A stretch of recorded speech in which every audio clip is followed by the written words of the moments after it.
de l'électricité et du gaz. Donc,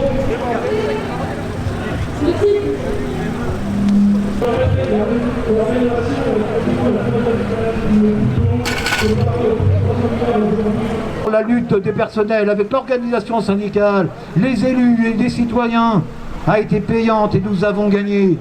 Les urgences sont la vitrine de l'hôpital et les chiffres sont là. L'hôpital Beaujon, c'est l'hôpital de la PHP qui a le plus de patients qui sont transférés en dehors de la structure quand ils nécessitent une hospitalisation aux urgences. Ils sont près de plus de 40%. Sur l'hôpital Bichat, ils sont entre 20 et 30% à être transférés ainsi sur d'autres structures. Si certains sont transférés faute de spécialité, la plupart le sont par manque de place. Les chiffres sont là. Nous ne répondons pas aux besoins actuels de la population. La réponse de la PHP se veut d'améliorer l'offre de soins.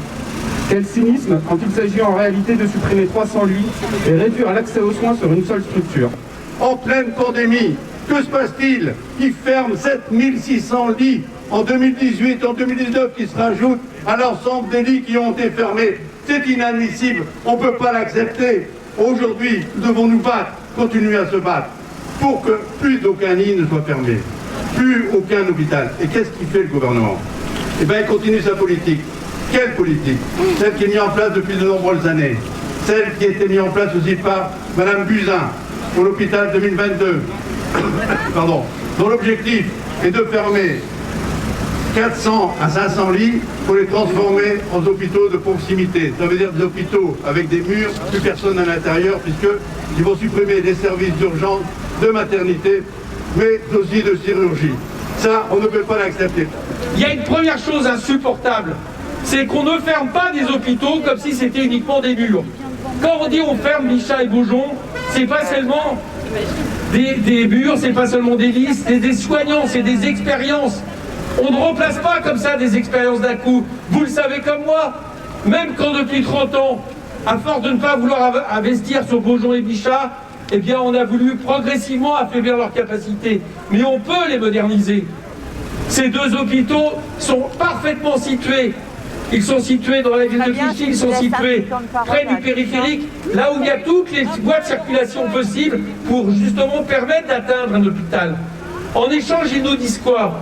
On veut construire un méga-hôpital en plein centre urbain à Saint-Ouen.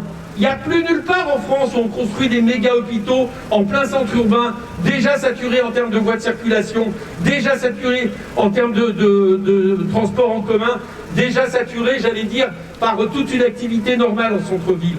Donc tout ça est aberrant. Ce projet, il est aberrant d'abord de point de vue de la santé, parce que comment imaginer supprimer des lits après la crise du Covid, mais il est aberrant aussi en termes d'aménagement urbain.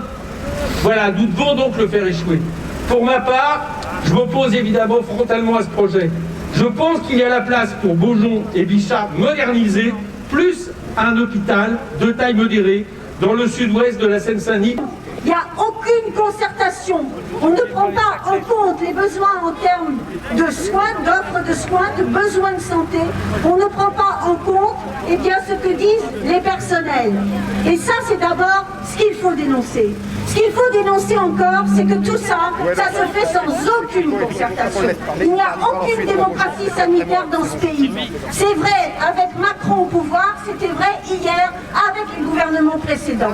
Parce que ce qu'il faut dénoncer, et ce pourquoi il faut se mobiliser, c'est que ça fait près de 30 ans qu'ils sont en train de mettre à genoux les hôpitaux, l'hôpital public. Et on nous dit finalement que c'est pas grave, qu'il y a d'autres projets. Mais c'est quoi les autres projets? C'est de donner tout ce qui est rentable au privé. Parce que ce que considère ce gouvernement et les précédents, c'est que la santé c'est une marchandise. Eh bien moi, comme vous, comme beaucoup d'entre vous, je pense que la santé n'est pas une marchandise. Et qu'il faut qu'on fasse avancer cette idée-là. C'est le besoin humain, le besoin en termes de santé qu'il faut défendre, et ça n'a pas de prix. Et M. Macron, c'est quoi qu'il en coûte? Pour contrer les arguments de M. Véran, oui, on voudrait bien ouvrir des lits, mais il n'y a pas de personnel. Alors elle est bien bonne celle-là. Qui est-ce qui a maintenu un numerus clausus chez les médecins très bas depuis les années 80? C'est le tournant de la rigueur avec Bérégovoy, on nous expliquait qu'il fallait moins de médecins. Comme ça, il y aurait moins de prescripteurs et ça ferait moins de dépenses pour la sécurité sociale. Puis après, on a fermé les écoles d'infirmières. Puis aujourd'hui, on n'arrive pas à recruter dans ces écoles parce que les conditions de travail et de rémunération sont trop faibles. Et bien on a une solution, nous, à la CGT, c'est de revenir à ce qu'on faisait dans les années 70 et 80, c'est les contrats pour les étudiants. Dès qu'on est recruté à l'école, on est payé. On est payé, et ensuite on doit 2, 3 ou 5 ans à l'hôpital qui a payé les études. On est payé et on a une aide pour le logement. Et bien avec ça, on peut remplir les écoles, et ça s'appelle une politique prévisionnelle des emplois. Au fur et à mesure de l'évolution de la médecine et en se spécialisant. Les futurs lits, je vous permets de... C'est bien plus intéressant d'avoir un hôpital de proximité. Tous les habitants ils tiennent à garder cet hôpital, c'est mon opinion. Moi je suis à Clichy depuis 1975, donc j'en ai un enfant, j'ai été suivie dans cet hôpital par le professeur Levardon. Et à chaque fois que j'entends parler de fermeture, ça me fait mal et j'espère qu'il sera réhabilité et qu'on puisse le garder. Parce que je pense que c'est vraiment important.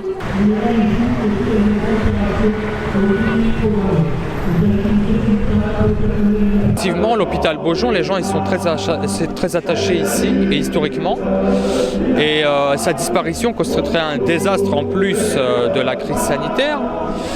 Et ce qu'on a constaté, c'est qu'effectivement, il y avait une levée de bouclier dans la population parce que c'est un hôpital essentiel avec de nombreuses spécialités qui n'existent qu'ici, qu'il faut absolument préserver. On n'est pas forcément contre un troisième hôpital, mais ce qui est nécessaire, c'est que ça ne se fasse pas au détriment de Beaujon et de Bichat, qui ont une utilité sociale importante, puisqu'il y a une maternité, il y a un certain nombre de spécialités qui sont irremplaçables, et ce qu'il faut absolument maintenir, c'est effectivement cette offre de soins de proximité, parce que le regroupement des centres hospitaliers n'a prouvé son inefficacité avec cette pandémie. Donc ce qu'il faut, c'est davantage de proximité et une offre de soins élargie, parce qu'effectivement, on ne peut pas concevoir que par les temps qui courent, on puisse encore se permettre de supprimer des lits et des hôpitaux. Pour le maintien de l'hôpital Beaujon avec tous ses services, avec tous ses postes, pour le maintien de l'hôpital Bichat avec tous ses services et tous ses postes. Ce qui doit prévaloir à nos luttes, c'est le fait qu'effectivement, il faille sacraliser la santé pour que ça devienne véritablement un droit et éloigner des logiques du marché qui ont fait tant de mal par le passé et qui continuent de faire beaucoup de mal aux populations à travers le monde et en France en particulier, puisque on s'aperçoit avec cette histoire notamment du vaccin que la course effrénée au profit produit des désastres. Je tenais vraiment à être présent ici